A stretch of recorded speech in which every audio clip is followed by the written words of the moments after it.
going to be like, I can't hear me anyway.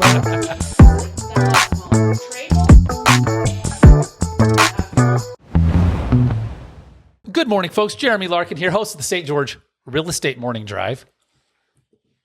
If you're driving, get off your phone. Stop. You don't need to be on your phone right now in the middle of traffic. I've never done this. I mean, Jesse, have you ever been on your phone in the car? You could ask my wife that question. You know what they need to do? They need to take phones and put them in the trunk. Well, you know the whole, like when people are coming off of a DUI and they put the thing in the car that they can't. Oh, yeah. They have to blow into it. Oh, yeah. Okay. They have Did I ever tell you about the time? I guarantee you there's a time. Jesse has the most amazing past. Oh, my gosh. I don't miss those days, by the way. No. At all. No. But they make for such, it makes for such interesting history, right? They make for some entertainment anyway. Yeah. Did I tell you about the time? So, and then you know how you have to, the recovering, the person who had the DUI or the alcoholic or the recovering drug with the drug charge, they have to blow into the thing to drive. While they're driving too.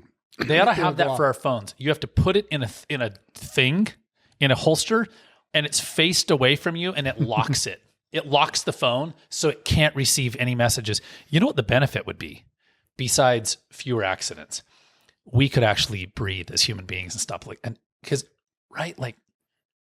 how compelling. By the way, we got Taylor Frampton in today. You guys don't even know who Taylor is. Taylor, good morning. Good morning. What's up, buddy? He's just all peaceful. Jesse Paul's here. He looks so serene. He does. Taylor Frampton, we're going to talk about who Taylor is, and we're going to talk about two things today, guys. Number one is the state of the real estate market. Mm-hmm. We're going to talk from there. I actually want to make a comment about something that Biden's trying to do that he thinks is going to help homeowners, which is actually just going to make housing more affordable. Have you guys heard about this? He's wanting to present a bill that forces people to go green with their house, to have green features. It's $7,800 or something. Oh my gosh. Because he thinks he's going to save the environment. And I heard it said best. People care way more about affording a home than they do about the temperature of the earth being 1 degree higher in 1,000 years. Let's go ahead and do that while they're so unaffordable. Yeah, we're going to talk about that. And then we're going to talk with Taylor about real estate careers. This is our real estate careers episode today, guys, brought to you by our friends at Guild Mortgage and Chantry Abbott, Guild Mortgage. These guys do such amazing.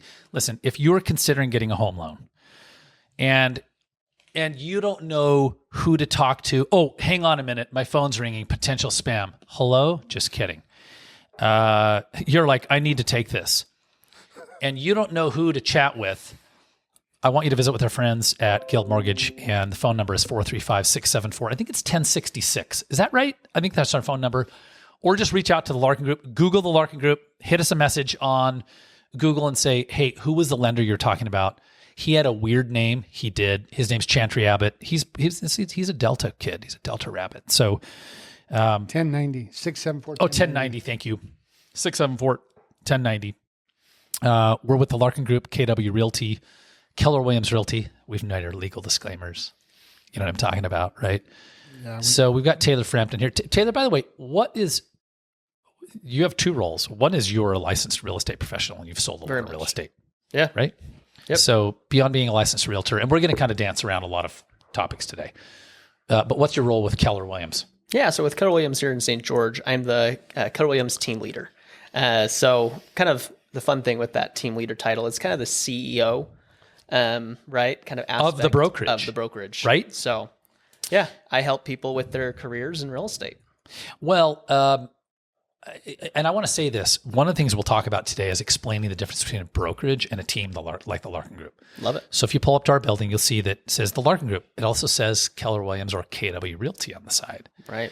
We're going to talk today about what brokerage does and what it doesn't do and why we have to be licensed with a brokerage. I'm actually going to talk about why we, as with all these years in the business and our brand, choose to be with a brokerage rather than, because Taylor, how many times do you think people have asked me, why don't you guys just go, you already know the word, right? You have this big team. Why don't you guys just go, what's the word? Go on your own. Independent, right? Yeah.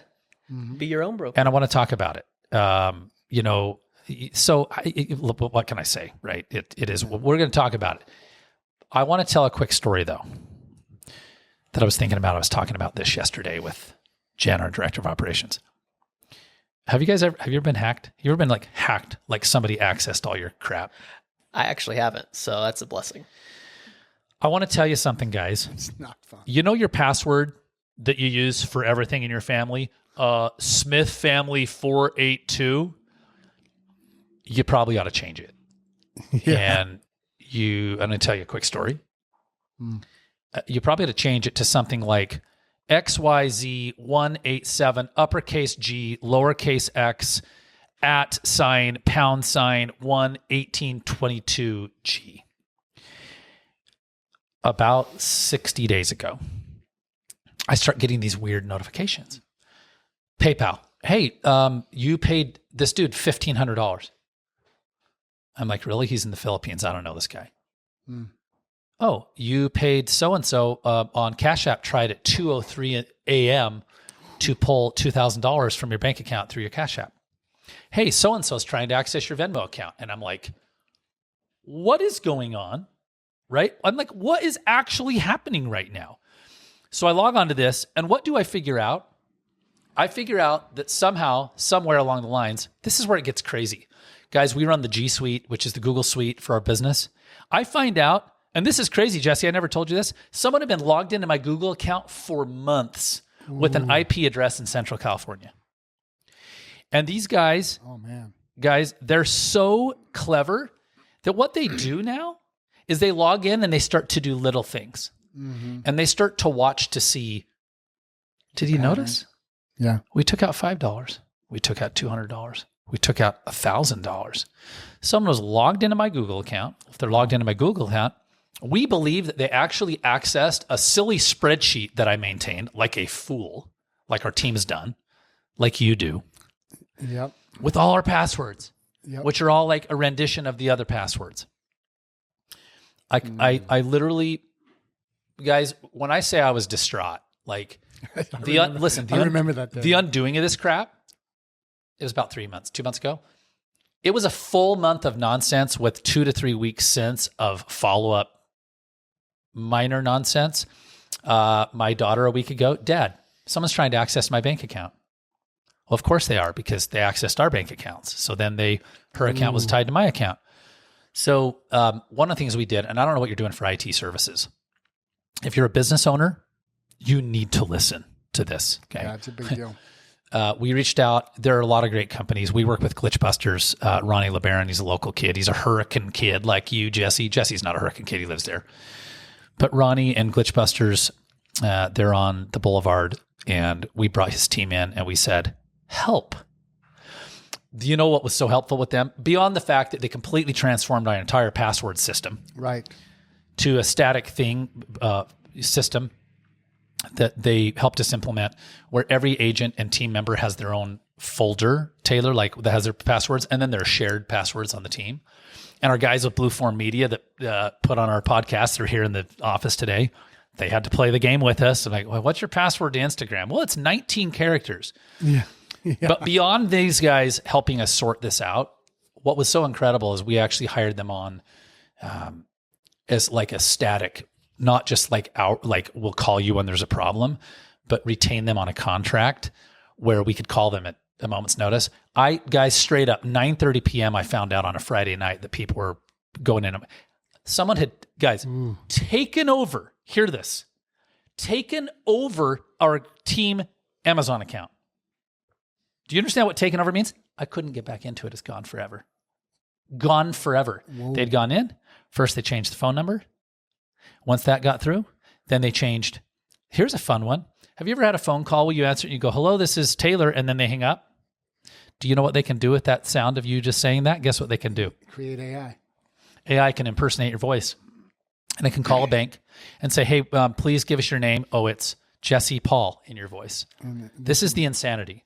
Oh, my God. So I'm just going to tell business owners, first of all, if you're just a consumer listening, Glitchbusters can help you out like with the most basic of tasks, like you have a disaster in your inbox and you can't figure out how to log back in or log back out and you're locked out. But if you're business, I'd have you really look at their contracted services to keep you out of. It was, guys, so brutal. I hope I've scared someone right now. You They scared took me. over our Amazon account, dude. Gone forever. And guess what I did? I called Glitchbusters. I was on the phone with Daniel at 10 p.m. on a Friday night and my director of operations. And then we got on a 3-way call. Yikes, right? Okay. That's just painful. So anyway, that's who we work with. That's we like what's working. crazy. And a lot of these companies like Google and Amazon's not one of them, but a lot of them, there is no support, Yes. right? There's not somebody you can call. No, guys, Like, you're trying to email back and forth.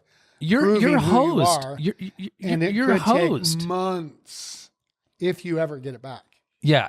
I mean, you're hosed. I can't even describe the problem that you're going to end up with. Right? Okay. Oh man. So we run a real estate program, and we're going to talk to Taylor Frampton about real estate careers. Yeah. Because I think a lot of people want to be in the business. Taylor, I want to scare people today. Since we've scared them about their passwords, I want to scare a little bit would-be agents who think, well, what do people think before they get in the business? Well, it's interesting because I talk with a lot of people about it, and they're like, "Oh, This is your whole shiny career." object, right?" It's very much. They go, "Oh, this will be easy. Like, look how much like you can make, right?" There's a lot of that, 6% commission. You're like, well, first of all, Rolling you in actually the dough. understood the commissions. right? I mean, people don't understand that in the first place, right? No, dude. That's one of the reasons. Yeah, that's a whole different topic. But I mean, ultimately, it really is like, okay, like you're commission based. A lot of people don't even get that to start. They walk in the door and say, "Hey, how do I make money now? Like, how much do you pay me?" Yeah. Right? I just accepted a job that doesn't have a salary. Yeah. Correct. Correct. And that by itself is a big part, right? Yeah. And then on top of that, like they don't understand that their first and ultimate job is what? Lead generation. And talking to people. Talking to people. So, well, this is really fun. What most people who get into this business that we're involved in, here's how a lot of them get in. Tell me if this sounds accurate, because you interview would-be agents all the time. Hey, what caused you to get into real estate? Well, first of all, I love real estate. I love houses. I love architecture. I could just get online. I could just get on Zillow or Pinterest and just look at them all day long. I'm like, okay, that doesn't qualify you. And anything else? Well, everyone tells me that I'm such a good people person. Great with people. I want to talk today a little bit about how I actually think that our notoriety, like in terms of being well-known in the community, has actually come back to bite us as a team. I think a lot of people, Taylor, I think a lot of my friends and family assume we're too busy for them. Fascinating. If you're listening right now and you're thinking of buying or selling, hear me out. This is actually like, sometimes we don't ask clearly enough. We would love to chat. We would love the opportunity to do business. We're not too busy. Do you see how that could backfire? Yeah. Guess how long it's been since I had someone tell me what a good job we did with our building and how cool it is. And it's so great. Oh, 5 minutes. Maybe a little. it's 8:48. I was on a phone call, I was on the bike with the Dixie High School mountain biking team and the head coach, Sam, Within an hour. who sells paint for Qual Howells. And I were chatting at 6:25 a.m., pedaling up the trail with 10 teenagers with us. Dude, how's your building? I love your building. That was this morning. 2 nights ago, I was at Costco. Jeremy, your building's the greatest thing ever. Mm-hmm. And what's happened is, and I talk about this like in terms of real estate careers. I don't think, Taylor, people understand when everyone's doing it, what it does is the pie is sliced up so many ways that even a team like ours that has this phenomenal branding, we have to work to get the business. So my friends and family, my clients, like if you're listening, people out there, the Larkin Group's open for business. We want to meet with you. Come into our building and let's meet. For sure. Weird, right? Yeah. Well, Keep talking. It's Keep making talking. sure that we actually ask, right? It kind of goes back to it. Like a lot of times we just don't ask as people. We don't ask for the business. We even though like you're not wrong, right? This building's beautiful. Everybody knows about it. Yeah. Right?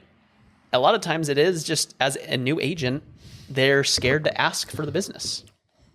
Oh, for sure. And I think they assume they'll just get it because they know people. I think that's the biggest thing is they assume, oh, well, they know I'm an agent.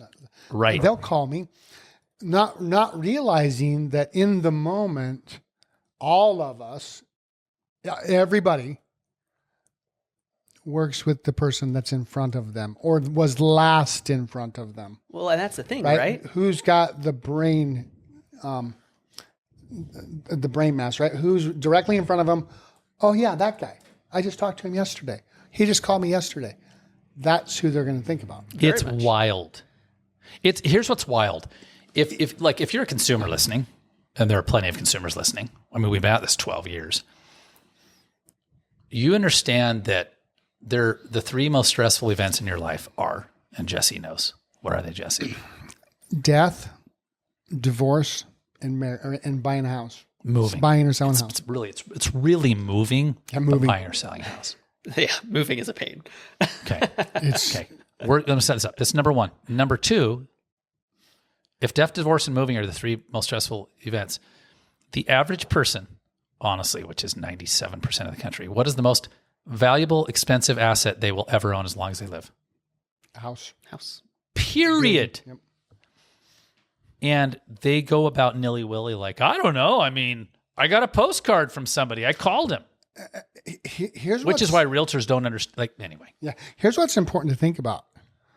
I mean, think about how logical we think, say, when our mom or our dad dies.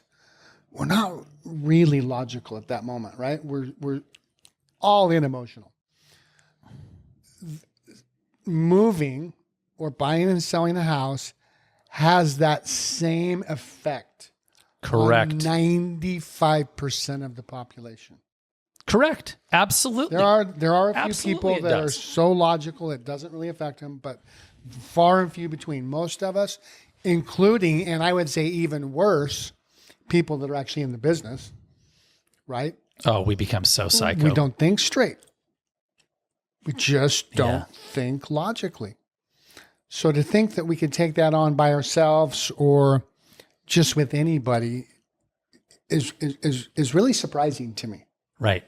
Taylor, I have some data, but I'm going to ask you a few questions. So Taylor Frampton is with Keller Williams Realty. He's a licensed realtor. How long have you been in the business? 10 years. 10 years. A decade. You know, if you start looking at careers, back in the day, everybody stayed in a career 10 to 20 years, but a lot of people changed bump to bump to bump, right? For sure. You moved here from where at? Utah County. So I moved from Highland, basically. Yeah. So I want to validate you for a minute. If somebody's, especially this show, as we talk about this, we're talking about people who are considering real estate careers. Yep.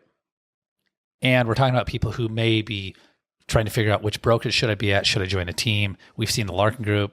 Are they hiring? We are, by the way. We're actually growing our team. What kind of business were you guys and the Red Sign team in Orem and surrounding doing in Northern Utah? Like how much business? Yeah, we were doing quite a bit. I mean, we were competing up there with the number one. How many teams. hundreds of transactions a year was your team doing up there, your group? 300 plus. 300 plus. Nice. 99% of realtors and real estate organizations will never understand. That's a lot of business. That is a lot of deals, yeah. That's working with 300 families a year. It's basically a sale a day, if you exclude Saturday and Sunday. And it's a lot. And so you have some experience. Just a little. I want to share a couple of data points. 90% of agents, this is a little bit outdated, but 90% of agents sold fewer than 10 homes in 2020. Yep. Okay. Fewer than 10 homes. 14% sold 0 in 2020. Wow. It's true. You think that's still accurate? Oh, 100%. Yeah. 0. I would actually bet it's higher now. That is worse. That it's worse now. Because in 2020, now I'm not going to say it was easy, but it was much easier to find a client in 2020 than it is today. Yeah. Because of 87% quit or found a new job. Failure rate's 87% over 5 years. Yep. And that's the thing is a lot of people who get their license don't even renew after 2. Yeah. Talk to me about, don't even renew after 2. What if somebody's a new realtor, what do they need to know? We have about 5 minutes in our regular program. And then by the way, guys, if you're not watching us live, you can actually watch this in our studio right now. Facebook.com/St. George Experts. Facebook.com/St. George Experts. We've got some questions being asked today in the chat in there. You can watch us all the way till probably 9:30 live. Facebook.com/St. George Experts, right in the lobby of that cool building that people see on the corner of Tabernacle with the mural. What are a couple of things that people considering a career need to know? What should they be thinking about? Yeah, I mean, a handful of things. First of all, it does cost some money to get in. Sure. Right? Because, and I loved one of your posts recently about even like, we don't do enough hours, right? It was your whole thing of 120 hours right? of schooling Yep. versus 1,600 for a hairdresser. I know.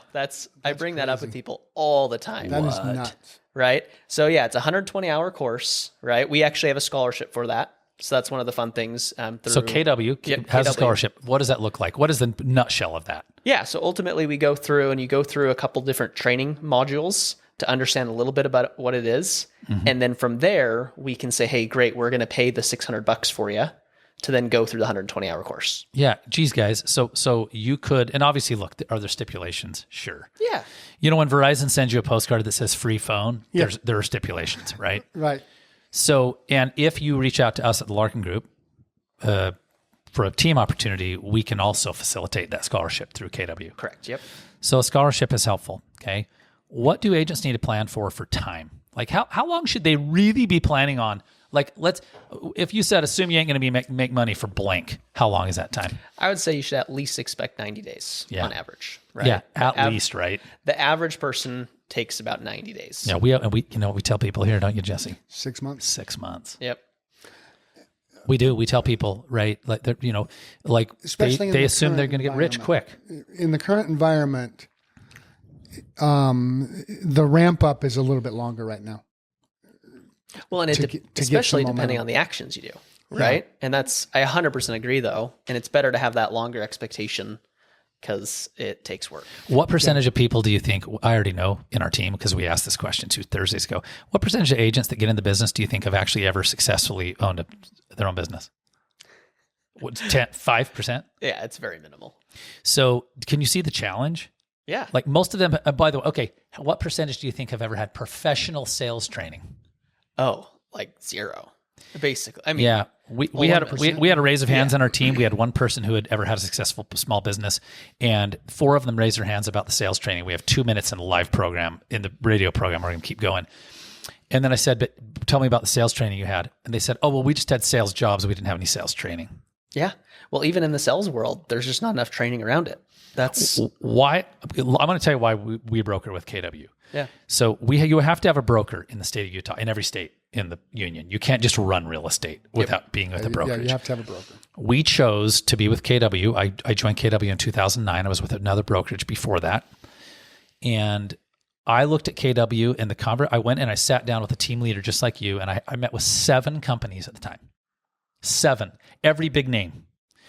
And you were already in the business. Yeah, I'd been 4 years and I was successful. Yeah. And when I sat down with Steve Mangelson at the time, but the team leader said, it was the first conversation I had that was about actually growing a business. It was the only conversation I had. Every one of them was like, well, here's our splits and here's all the things we'll do. We'll print flyers for you and we'll give you 5 signs when you sign on. It was the first person that said, what kind of business do you want to grow? What does your family want in life? Where do you see yourself in 5 years? Let's help you build something.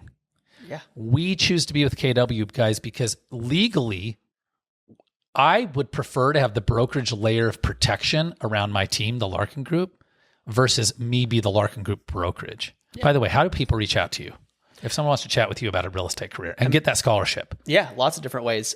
Even the locations.kw.com. Locations? Jesse, we throw that in the Facebook chat.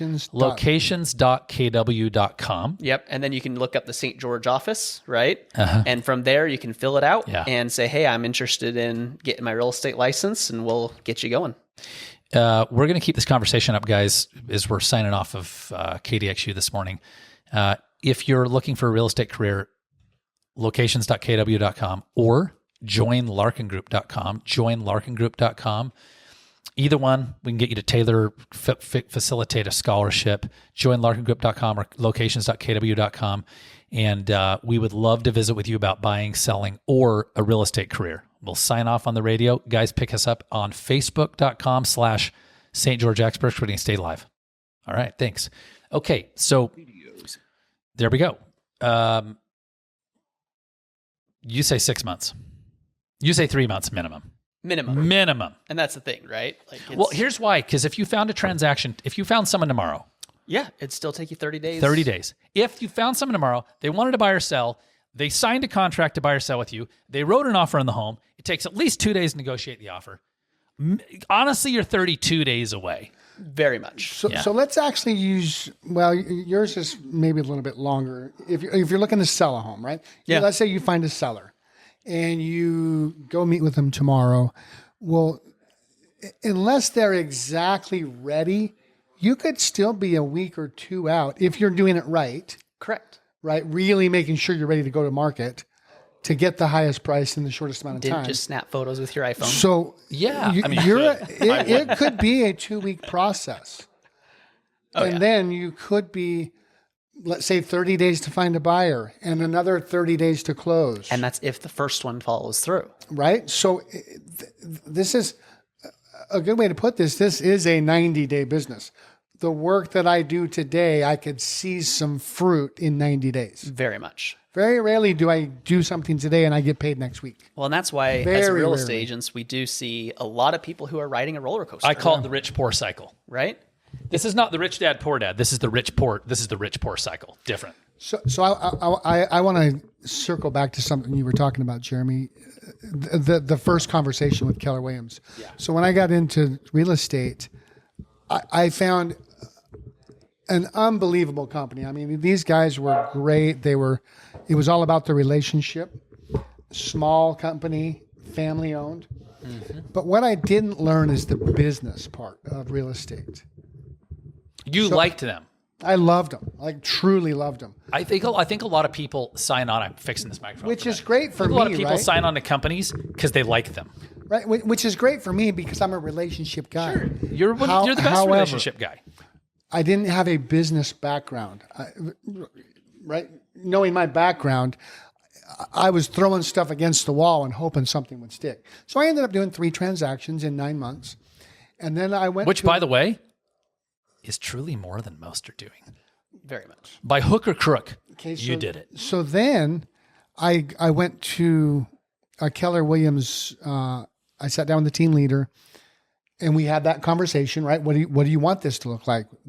What do you want? And then we went to a team meeting where Brian Gubernick was speaking, who is a very polished real estate business owner. And I took my wife with me, right? She was blown away. I was blown away. She's like, wow, you have to change today. The conversation that they were What year was having, this? 2013. Okay. The conversation they were having was 1,000 times Keller Williams. more educated than I had been having. We're talking night and day. It's a business conversation. It was a right? business conversation. Business conversation. So, and you'd mentioned, everybody's like, well, what's your split? I think that's actually the wrong question. I really It's do. a terrible question. I believe that I could be paying the absolute highest split in town. And if I'm with the right people, I will actually net more money. And by the way, we've got some killer questions being posed by some agents here with the Larkin Group that we're going to answer today. Jesse, I love this story. Brian Gubernick is now our business partner again. After 18 years in the business, Yeah. I took the Larkin Group and we partnered with a company called Place out of Bellingham, Washington. Brian is one of the key people with Place.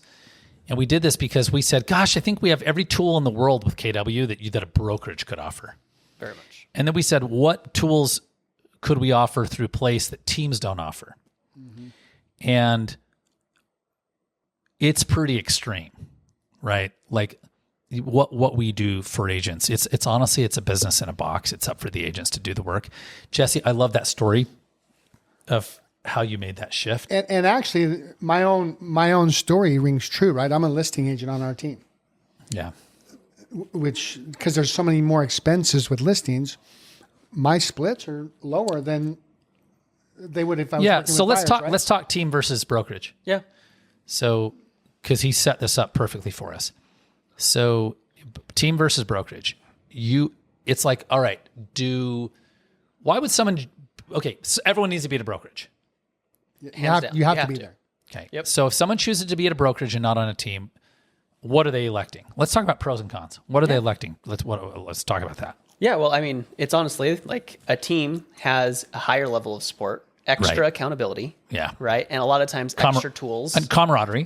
Camaraderie. Yeah. And you do get that at the brokerage because we're all part of that family. Yeah, sure. And probably more hands-on training too with the team because there's just Very more. much. There's more, right? Yeah, we print the flyers, we pay for the signs, we install the signs, we pay for the CRM, we produce a bunch of leads that we share with the agents. We have a full administrative back-end support.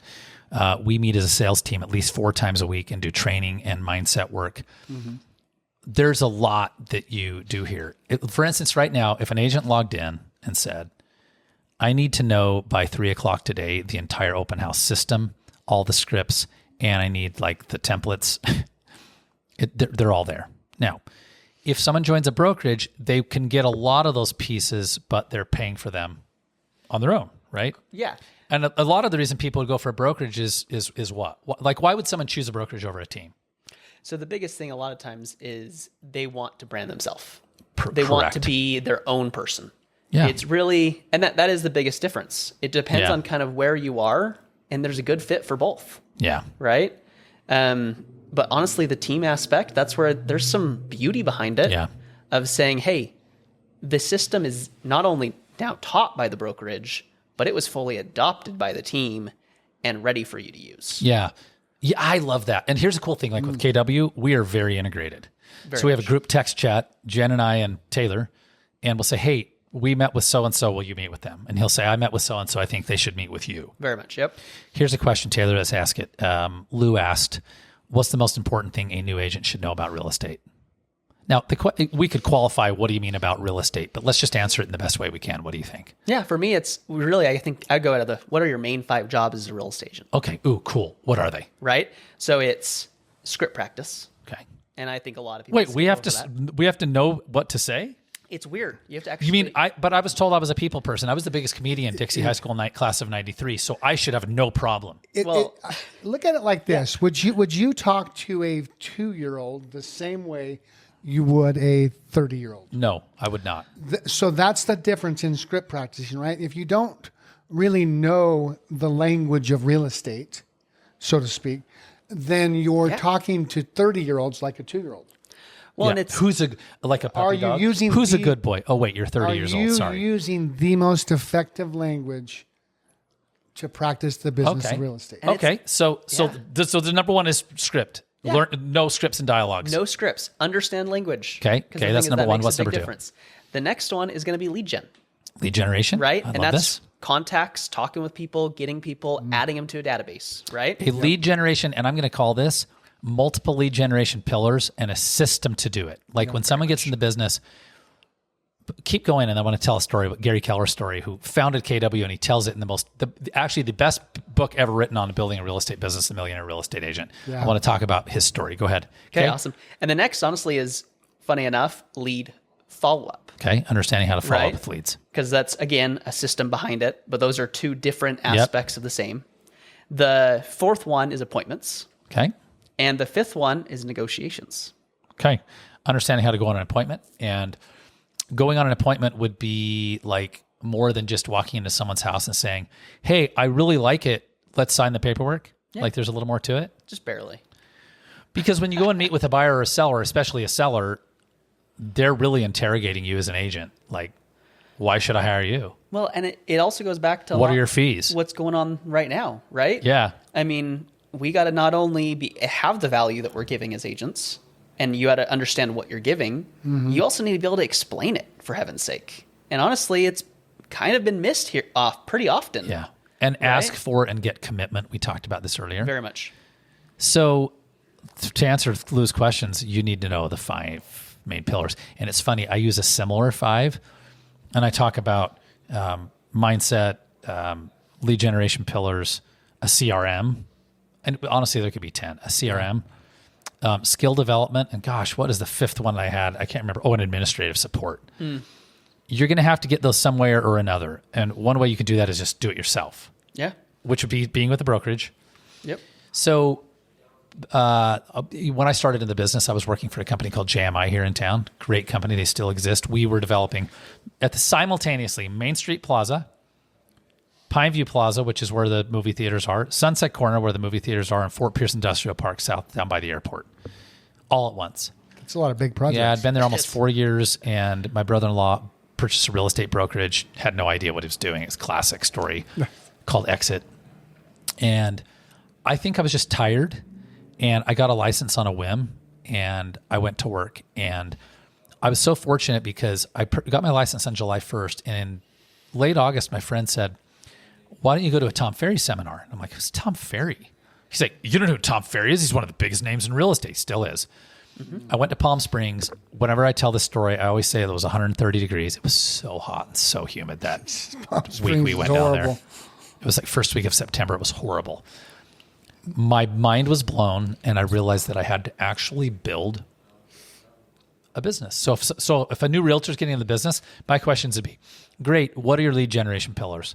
Well, what are those? Oh, cool. So how did you figure you were going to get the business? Mainly from friends and family. Cool. Well, how were you going to organize your friends and family? What were you going to use for a CRM? How did you think you were going to call them? At what interval did you think you would call them? Did you want to send them handwritten notes, quarterly letters, emails? Did you want to have a blog? Do you have a Facebook? Do you have an Instagram? Do you have a YouTube channel? Do you know how to navigate that on a regular basis? Do you have a CRM? Yeah. How did you figure you were going to do lead follow-up? Do you understand scripts, dialogues? Do you understand a sales process? Do you understand persuasion? Do you understand how to negotiate and handle an objection? Do you understand how to talk somebody off of a ledge? Do you understand the 6-page Utah real estate purchase contract plus all the addenda that come along with it? Yeah. Yeah. It's like, do you know how to put this into the multiple listing service? Do you even know what the multiple listing service is? Right? Like, these are things people don't think about. Yeah. Right? Well, there's just so much to learn. Have you figured out how you were going to manage your time since you went away from your JOB where they tell you what to do and how to do it? Yeah. Taylor, here's another question that was asked. Lindsay asked, how do I beat the statistics and not become one of the 80% of new agents that don't renew their license after 2 years? This is so good. Jesse, I want to ask you. I love this one. What? And keep it simple. How do you avoid becoming one of the stats? Be consistent. Consistent at what, though? Practicing, talking to people, inspecting, right? I was thinking about this morning, actually. Mm-hmm. When I go on a listing appointment and they hire somebody else, you can vouch this. I never blame somebody else. I always go, well, the other agent just snuck in there. What could I have actually done differently? Where did I go wrong? What could I have done better? Yeah. I analyze that over and over and over and over so that I can get so good that I love this. I'm going to pull something up to this reminds me very much, even from, Gary Keller, right? He always talks about 6 personal perspectives, right? Yeah. And the very first one is self-mastery. Yeah. And that right there, truly, you are amazing at. Being honest about what went wrong. Because our natural thing is to blame somebody else. Yeah. Oh, they just, no. I didn't show up how they needed me to. Yeah. And if I can have that mindset, I will succeed if I have consistency. Correct. I want to tell you guys a quick story, Jesse. Simon Sinek, you know who Simon is. Mm-hmm. I was actually listening to him on the way here this morning. He was interviewing John Burke, who spent the last 25 years taking Trek bikes from like this tiny little company to Trek and Specialized are 2 biggest bike companies in the world. Okay. And what they talked about, and I'm going to tell you, he said something. He said, John, how did you do this? And he said, what we should be doing is running every play to perfection. Mm. And what he went on to say is, what if every single interaction you had with a customer, a consumer, you followed a process? Mm-hmm. I ask the same questions every time. So if I'm talking to realtors, I train them, and I just sitting there last night, I was like, we're not doing a good enough job of this. The seller pre-qualification script. Jesse calls me and says, I want to sell my house. I say, great. What's your timeline? He says, 3 months. Great. Do you want to meet and talk about it? I do. Okay. Jesse, let me ask some questions. And then I would follow an actual script. Yeah. And people go, yeah, great. Jesse, where would you like to move to? And how much would you like to sell your home for? Well, I don't know how much, but great. We'll work that out together. Have you considered this? Have you considered that? Have you considered selling the home on your own? Have you considered seller financing the home, or would you donate all the cash out? If you don't sell the home, if heaven forbid the market doesn't support your goals, what is your plan B? It's what if every time we had an interaction as real estate people, we actually acted like professionals, right? Yeah. And followed a process. Here's the interesting part. Have you been to Jimmy John's lately? Yes or no? I have. Yep. Yeah. How do you think that a bunch of teenagers can put a sandwich out so fast? How do they do that? And the same every time? Yeah. How do they do that? Process. It's a process. Mm-hmm. The crazy part is freaking McDonald's has a process. Very much. And so this John Burke that built Trek Bikes said, run every play to perfection. We're actually going to play this video for our team this week. It's a 1-minute video. That's good. And I'm going to ask the question, what would that look like? So Jesse says to avoid Lindsay being one of the statistics, is be consistent in learning your skills and following a sales process. Yep. Truly following the sales process. Like Jesse, how many people do you think a typical realtor minimum needs to speak to weekly?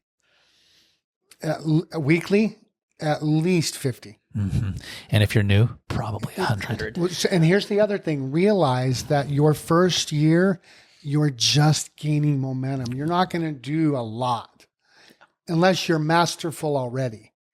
That year 2, 3, and 4 is when you really benefit from the consistency of year which 1 you and I and talked 2. about this morning on the phone. Yeah. So it's a slow build up, right? Yeah. And then all of a sudden, year 3 and 4, momentum hits.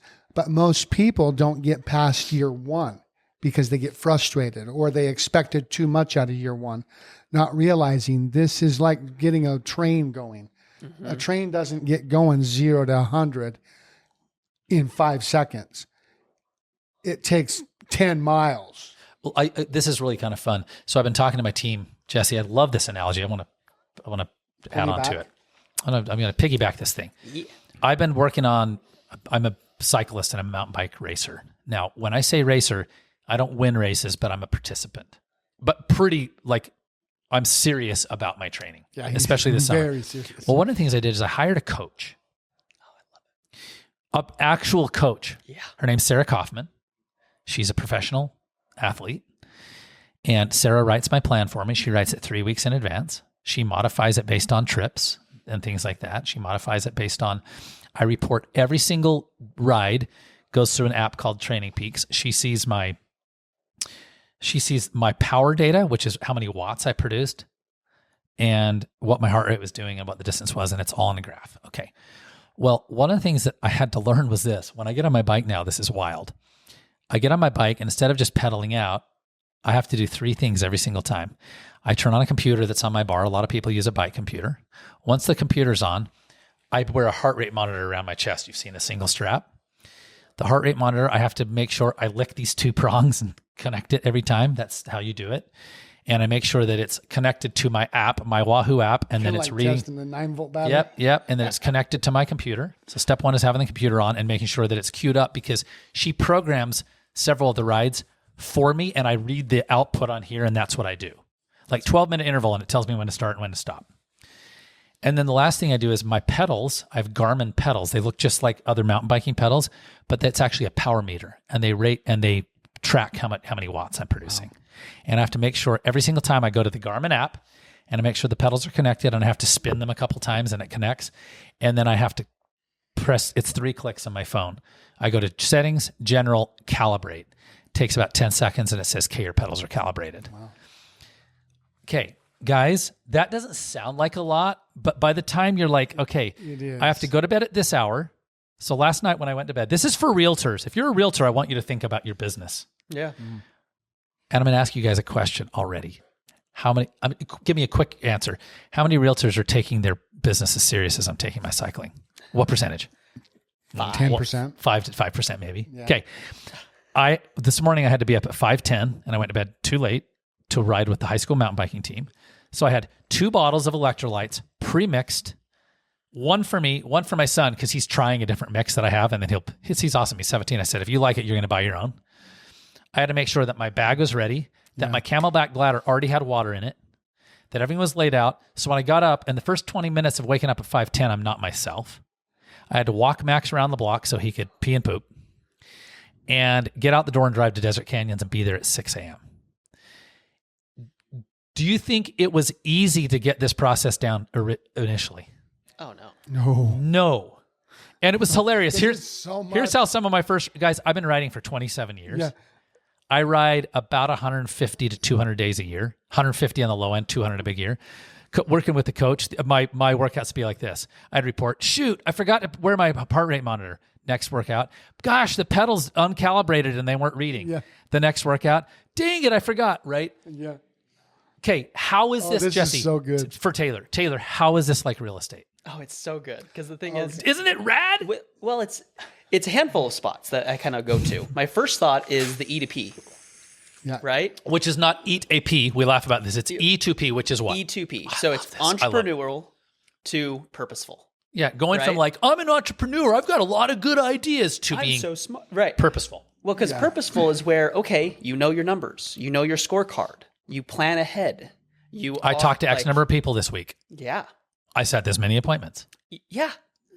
Here's what's crazy is even though, and I'm a great example of this, even though I do a great business, I'm a good real estate agent. Jesse's top When 5% or when I get For sure. out of purpose, like just yesterday, I said, man, I'm just not taking my business as serious as I need to. Right. And I'm like, it causes frustration. It causes me to doubt myself. It causes me to doubt the business. It causes me all like, I'm a top producer. And then when I get experimental, I'm going to call it, or what did you call it? Entrepreneurial. I get frustrated versus purposeful, knowing what I need to do, getting on it, tracking it, right? Oh, Well, it's the whole cycle, right? So when you're entrepreneurial, you can go to a certain level, and we each have our own different levels. there's a ceiling. There's a ceiling. Same thing. Correct. So you hit that ceiling, you come down, you have all that regret, you have Yeah. the self-doubt. That's usually when people leave the industry. Then or they And say, I- hey, I'm and- going to get back and on Taylor, the So I you guys describe it know as- I'm not leaving, okay? Even I describe this, good, don't leave. I describe this, Taylor, as you bounce off the ceiling. Yeah. There's kind of an impact and it hurts. Okay, and then what do people do? Keep us walking through this Well, process. and then it depends. Either people keep on doing that, just like a fly hitting a window. Right? Like my Trying to go Max, outside. Max tries to get flies in the window, and he'll literally, he's a 3-legged black lab for those who are just hearing this, and he literally will bang off the glass trying to get the flies. Okay, So- right, like a yeah. dog. Yeah. So either that's what you keep on doing because you're like, hey, I'm still so cool. I'm like, I know I can do this. Or you give up and go to a JOB, right? Correct. Okay. So what would be the alternative? So what do I need to introduce when I hit my first achievement ceiling as an entrepreneur? Well, it's honestly what you've already talked about. It's systems, models, and having that accountability, right? It's getting purposeful. Yeah. So I was just listening to Brendan Burchard yesterday with Christopher Suarez, who's with Place, talking about the call was don't quit. And Brendan Burchard said something really like, no matter what it is, before you quit, spend 6 months in your processes and your systems and see if you still feel the same way. And he said this, fully go all in. All in on it, Yeah. right? Not halfway, because halfway is where we get frustrated, where we get, right? We get doubtful. But if you go all in on your processes for 6 months and then you still feel like quitting, now maybe you're just in the wrong place. Okay, I want to say something about this. Lindsay asked this question, how do I beat the stats and not become part of the 80% of agents who get a new job or don't renew their license in 2 years? Here's what it would look like. Jesse, I want to, so let's introduce this. So I'm telling this kind of funny story about tracking my data on my bike. Well, there's accountability because there's a coach that sees every single workout. Yeah. She comments, guess how many workouts in 6 weeks she has not commented on mine? 0. Yeah. I have 4 key workouts per week. She comments every single time, and there's a full report. The data doesn't lie, and so people run into an achievement ceiling. So they start entrepreneurial and they want to become purposeful. So they bounce off the ceiling like a fly off the window, or my dog's face off the window trying to get the fly. They can bail out, or they can circle back, introduce new systems and models, is what you said. Shatter the achievement ceiling, break through it. Yep. And Jesse said, don't give up. Here's what, if you came to me as a realtor, and people, this is going to live in perpetuity, this video, and it's going to be all over our, if you're a realtor, by the way, and you're watching this, you can visit joinlarkingroup.com. And that doesn't mean you have to join Larkin Group, but there's some killer stuff on there about, and one of the things that we talk about on our website, that what we do at the Larkin Group is we launch, ignite, and propel real estate careers. Launching is for brand new agents. Igniting is for people who need maybe a restart, and propelling is people who are already having success and they go, but I can't get past, I'm at a ceiling, right? Yeah. And I would, here's what I'd tell an agent. If an agent came to me and said, I want to quit, this doesn't work, I would ask them a lot of questions. And I'd say, I got a deal for you. Are you willing to give yourself, your family, what is that sound in the background? No idea. Mal, do you know what that sound is? No idea. Is that upstairs or? I think it's people. Oh, okay. It won't be picking up on our mics, right? It was so weird. We're in our Larkin Group headquarters. I'd say this. I'm going to run a fiddle and farting around business plan. I'd say, Taylor, look, why did you get in the business? And I would ask you why you did it, right? Right. And it's okay. Are you willing to go all in for 6 months? Here's what would all in would be. Okay. You're going to do the following for me. And I would literally say this, Taylor, I want you to do the following. I want you to speak to 100 people per week. Mm-hmm. Every week, you're going to document the 100 you spoke to, and you're going to send me a report. Okay. I want you to hold 2 open houses per week. Okay. Who should I call? We'll talk about who you're going to call. Every week, you're going to get a call with me for 25 minutes, and we're going to talk about how the week went, and we're going to ask you, what was your goal? Target was blank. What was the outcome? Okay, outcome's different. Great. Where do you think you fell short? What could you do differently, and do you want to recommit this week? Okay. I'm going to ask you, Taylor, to meet 3 times a week with another agent. I don't care who it is, and you're going to script and dialogue for 30 minutes, 3 times a week. Okay. I'm going to invite you. This is all in for 6 months. You're going to get up at the same time every day. And let's just say 5 days a week. I don't care what your weekend is. And when you get up, I'm going to have you do the following. You're going to exercise for no fewer than 30 minutes, 5 days a week. And you're going to write 10 gratitudes in a Mead 99-cent notebook. I don't care what you write in. 10 things you're grateful for. Love it. Okay. At the end of 6 months, if you want to quit, I'll let you quit. Jesse, if I did that, what would happen to his business? It would blow up. You'd get to the 6 months and be like, dude, I don't even know what to do with all the leads I have. Well, let me ask you this. You remember in 2019 when I hired Kobe, what happened to my business? He hired a coach, a professional coach, paid a coach. I was paying a coach to help me figure out how to run a business. Yep. And really for the more accountability part. But what happened to my business when I did that? Literally within 6 months. Blew up. Yeah. And one of the things that happened is Jesse talked about momentum. Once you get in your head that you're a productive agent, you kind of stay there. Jesse has just been a guy that sells between 60 and 70 homes, and he's going to go beyond that. But for those listening, if you're like, is this real? He sold 60 to 70 homes. He's done it for years. Yeah. Here's why agents fail, guys. Loneliness, confusion, and overwhelm. Limited or no administrative support. Limited or no access to qualified leads. A lack of adequate funds to weather the storm. And limited or no professional sales training. Okay. Yep. And this is the thing I want to talk about that's so interesting. There are 2 phrases I want to wrap up with today.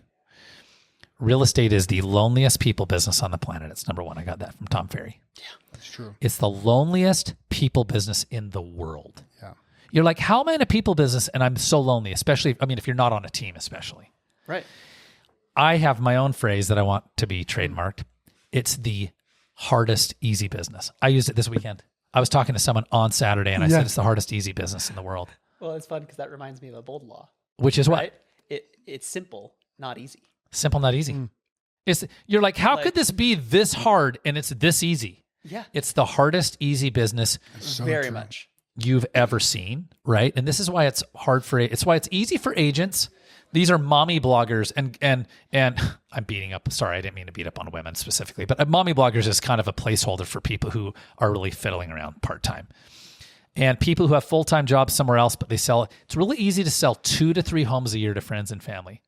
You want to sell 12 or more a year consistently at scale and not lose your mind, lose your health, and lose your marriage. Yeah. It's a completely different ballgame. Go ahead, Jesse. And I'm going to do one I want to bring up questions. one thing that's really important to be a successful agent that doesn't go crazy. Learn what you can control and not control. Yeah. Oh, yeah. I man. love that. New agents think they can control everything or should. And there's some things we just can't control. No. And we just have to help people through their own emotions. Well, one of the things I've done, Jesse, and I said this with the team, I said, if you guys want to do like a script and dialogue, I actually want to do stump the boss type game. I said, I'm unstumpable if you want to present any objection that a buyer or seller has to me. I said, however, meaning I have spent so much time in mastery that I can address any question or concern a buyer or seller has. However, being able to address it doesn't mean that people will cooperate. Yeah. There's still Does that other make people sense? on the other 100%. side. Meaning you can bring me a commission objection or a whatever. I can answer it, but it doesn't mean that people will still cooperate. Right. Because people will be people, and they logic makes them think, and emotions make them act. Yeah. And our emotions make us do crazy things. I want to do the last 2 questions that were asked today. As a new agent, one of my questions I had is, how do I serve my clients? This is Brian. He's a super successful agent at the Larkin Group, killing it. Very caring dude. Very caring. He really cares about taking care of people. Brian Blessing. How's that name? It's like me living on Hope Street. I love it. As a new agent, one of the questions I had is, how do I serve my clients if I've never even handled a transaction? Is that a fear of a new agent, Taylor? Yeah. Well, Like, what am I supposed to tell them? I don't even know what I'm doing. yeah. And I mean, honestly, that's why you have a brokerage and a team and support and people to help you. Because the thing is, right when someone raises their hand, then have someone walk you through and help you with the next step. What's next? Guys, there's literally not a scenario that we can't help you navigate as a new agent, Oh, 100%. right? So you lean on your broker or your team leader,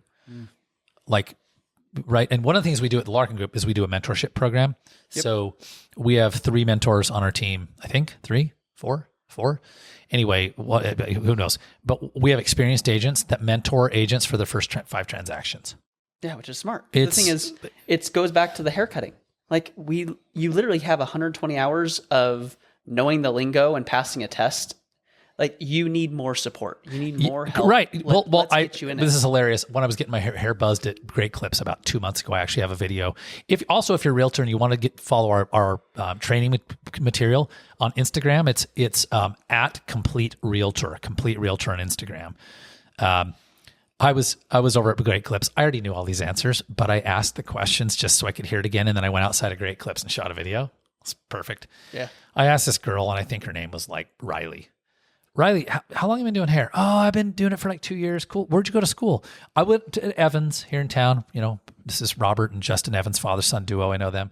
How long were you in school? Well, it was 1,600 hours for the schooling, and there was an extra 400 for this other certificate I did. 2,000 hours. I said, how long did it take you? A full year of my life. It was a full-time job for a year. Yeah. And I asked her some of the things she did. She said, we literally would cut hair on on mannequin heads. Yeah. Agents don't have enough practice. And again, guys, if you were putting forth 50% of the effort that you are for your planning your next vacation or me handling my cycling training program, and I'm guilty as charged, you'd have a better business. Last question today. Tyler asked, a question I had as a new agent was, okay, I have a license. Now what? How do I choose a brokerage? How do people go about that, Taylor? I love that question. Well, because honestly, it goes back to, in my mind, what a lot of people all of a sudden jump to. Oh, what's the cost? Right? Yeah. And I think that's the wrong question. I 100% think it's the wrong question. It's what's the value and how am I going to succeed? So would people go interview multiple brokerages? Yeah, Absolutely. A lot of people do. I think that's great. Again, guys, when I left, the one that I left, 7. Do you know who I interviewed with at the time? Keller Williams. We're going to keep this question up. Keller Williams, Remax, Caldwell Banker, C29, C29, 21, KW, and I at the time interviewed with a little boutique that didn't last. Yeah. 7 brokerages, all the big names. Now there are a few new bigger names, right? Like Sotheby's or Berkshire Hathaway that weren't even really around. 7 brokerages. So people would interview with multiple brokerages. Yeah. What are some of the questions they should ask? Well, they should really, I mean, honestly, even give it a test pilot. Come to team meeting. Come and learn. Yeah, we have people come to our office as well, the Larkin Right. group. But even, I mean, you're right. The questions, it's honestly asking the questions and getting to know a little bit more about what you're wanting. Because is it a win-win? I think a really important question is what is the percentage of your agents that are actually running successful businesses Yeah. versus just an agent count, Yeah. right? Oh, very much. How many of them are actually doing really good business, Yep. and why, and Yeah. how, right? For sure. Because I don't care what I pay. I care what result am I going to get because I'm connected with these people. Right. That's the biggest thing I gained by moving to Keller Williams is the caliber of people that I was connected with all of a sudden exponentially expanded. For sure. And the thing I love about both of you from getting to know you so well is you guys both joined and said, hey, I'm going to like go do this leap. And you were committed in actually developing and growing.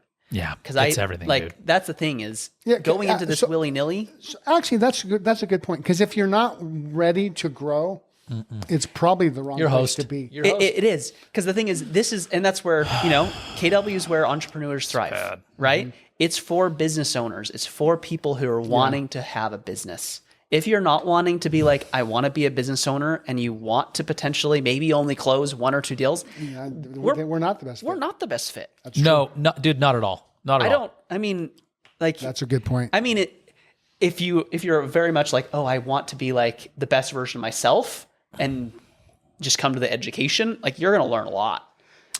Yeah, guys. At the same time, you got to be, yeah.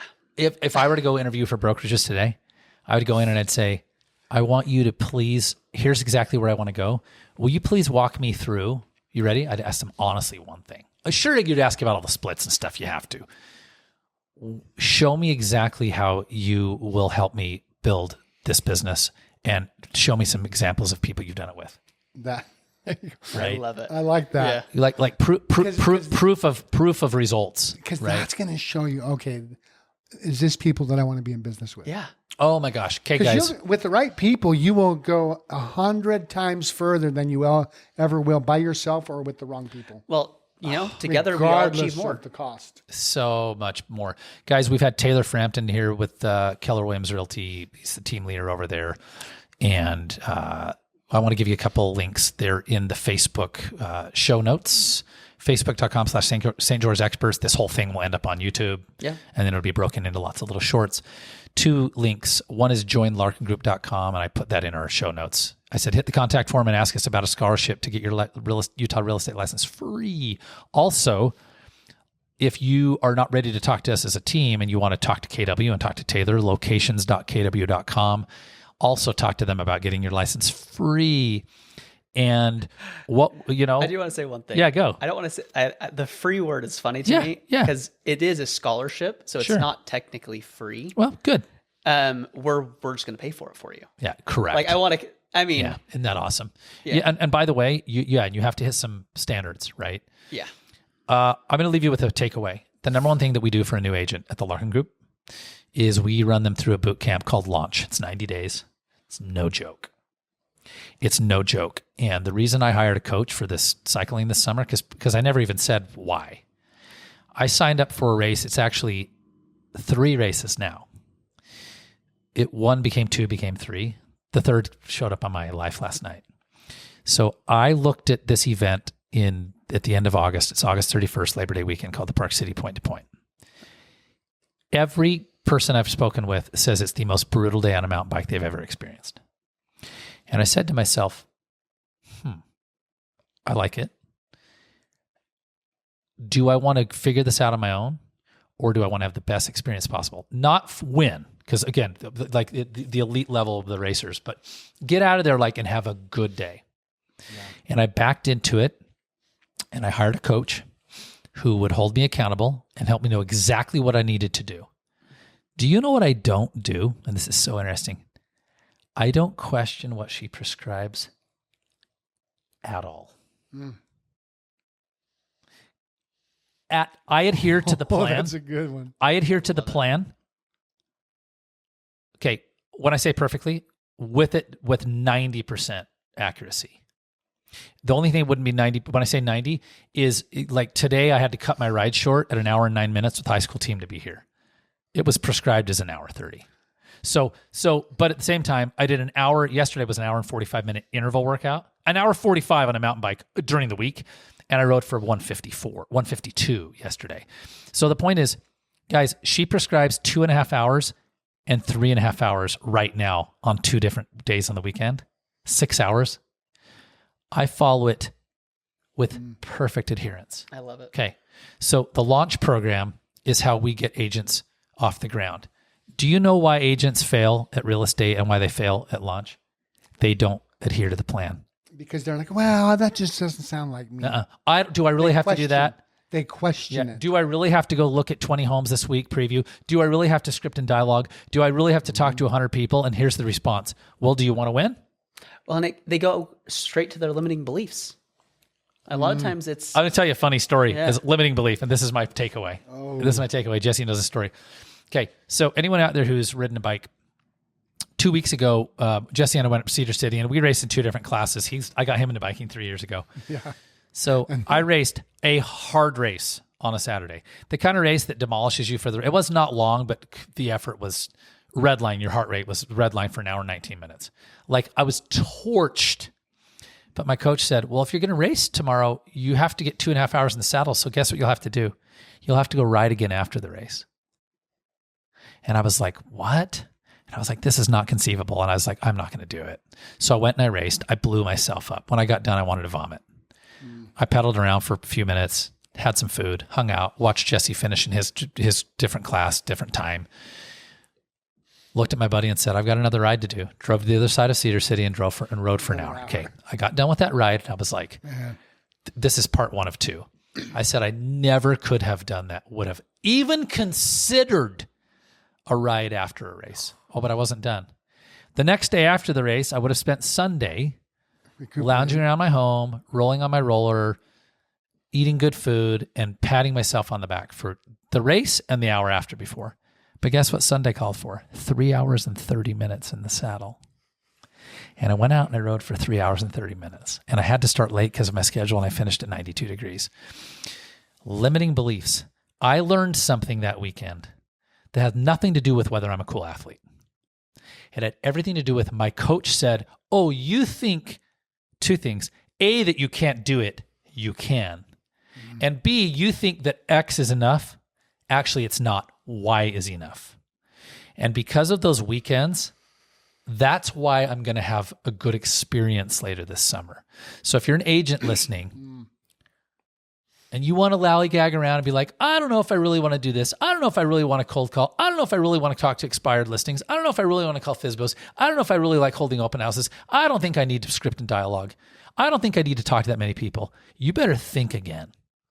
And you better go find yourself a place in the world that will push you beyond what you think is conceivable and appropriate. Because I promise you, it's probably not enough what you're thinking. Well, here's the thing. Now that your thinking's been expanded. Is it easy to go back? Oh, dude. Oh, you go back to how I used to think? Yeah. Oh, well, here's the thing. No. You could slide back, but now I won't allow myself because I'm like, I know better. Okay. Does that make sense? I know better. Yeah. Once you know better, you do better. I know better. So because he's doing all this stuff with his training, I'm pushing him. He's got me looking at my heart rate, my sleep time, I started wearing my watch to bed. Yeah. And studying, okay, what's my heart rate doing? Because I realized that last race, I wasn't playing all out. But I also wasn't in shape for a race. I hadn't been training the way I should have been. Yeah, he was going up to do the race, but what he was doing was not a race. Riding. It was just a ride. I was just riding. He just like rode around the course. And I had never ridden that. That was a hard course too. And I said, hey, have you thought about like increasing your pace and pushing yourself?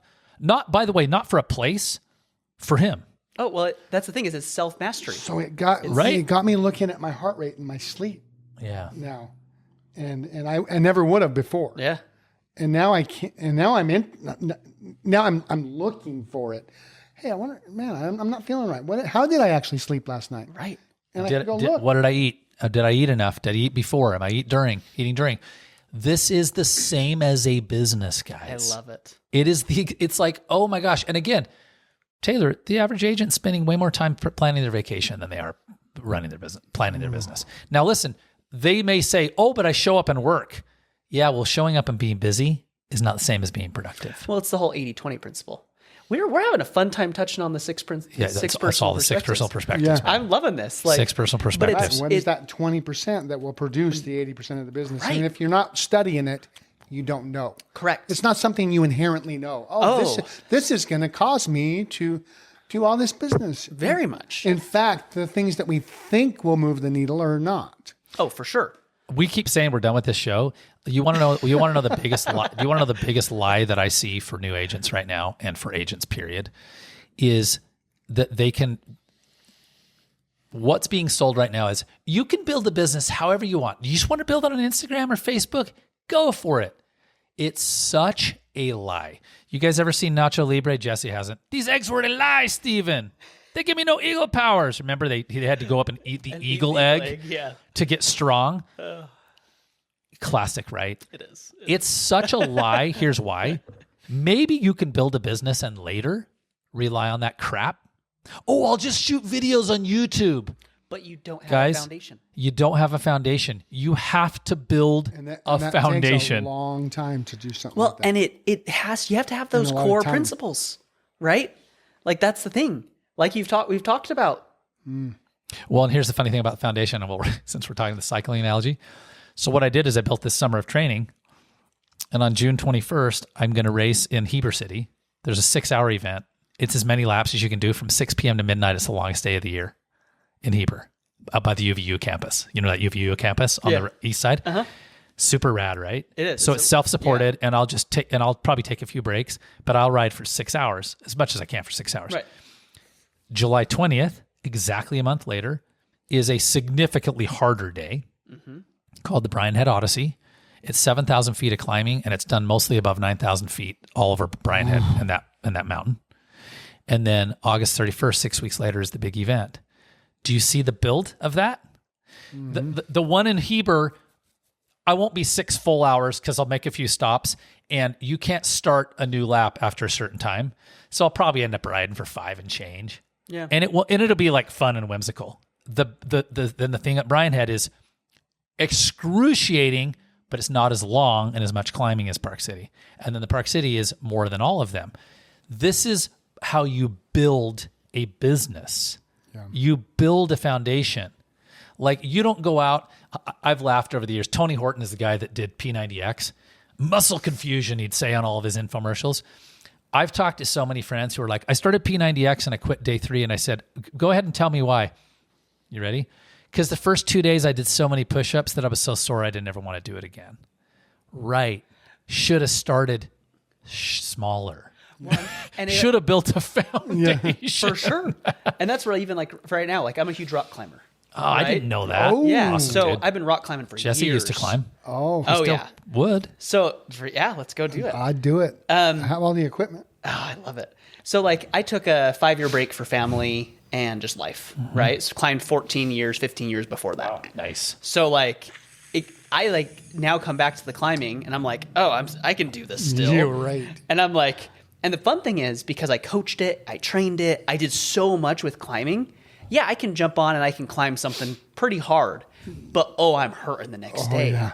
And then I realize, if I do that too often, too quick, now my shoulder hurts and now my finger hurts. And you don't have the tendon power and you don't have the calluses on your fingers. Just because it's Yeah, so it's funny because I completely and you find out, Jesse, that maybe you weigh a little bit more than the I'm last thinking time about you climbed. getting that 210 pounds up the wall.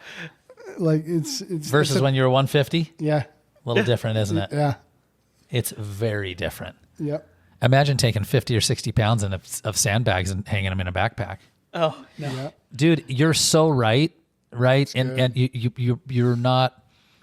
you're just not acclimated to the effort of what's required to climb. Did you ever climb with Abe Shreve at all up north? Do you know Abe? He's a KW guy. Yeah. Is he a climber? Abe's done some elite level. He's done El Cap. He's done that's awesome. he's Oh, done wow. big stuff. I love it. So my son is a climber. He's a professional guide actually. That's here, cool. so which is fun. What a great analogy though, right? And it's like, it will take you time. So for you to get back into it, instead of going and climbing like for 3 hours up like 7 routes, you're probably going to go out and hit a couple of short ones, right? Oh yeah. Like And there's get your there's strength no way that I back can like jump right back into it. I mean, Because it's not normal strength. It's technique and it's fingers and and toes that's the strength. thing. My technique, I haven't lost. Right. But your Because it's strength in those your skill fingers. sets of being like, I know my scripts. Yeah. Right? I can go back in and I can go still get a V5 with ease. Right? Oh, I got this V7 because it fits my style. But I'm hurting after because I haven't acclimated my tendons. I haven't gotten back into the physical shape That's good. to be able to pull hard again. Dang. Yeah, guys, listen, your real estate career, it's so like basically everything in your life. Guys, visit locations.kw.com to chat with Taylor Frampton with KW Realty and talk about building a career, or join larkingroup.com. If you're a consumer and you've been listening, you want to do business with us, we'd love to do business with you. You can visit us at gostgeorge.com, GOSTgeorge.com, or Google the Larkin Group. Thanks, boys. Thanks for having us.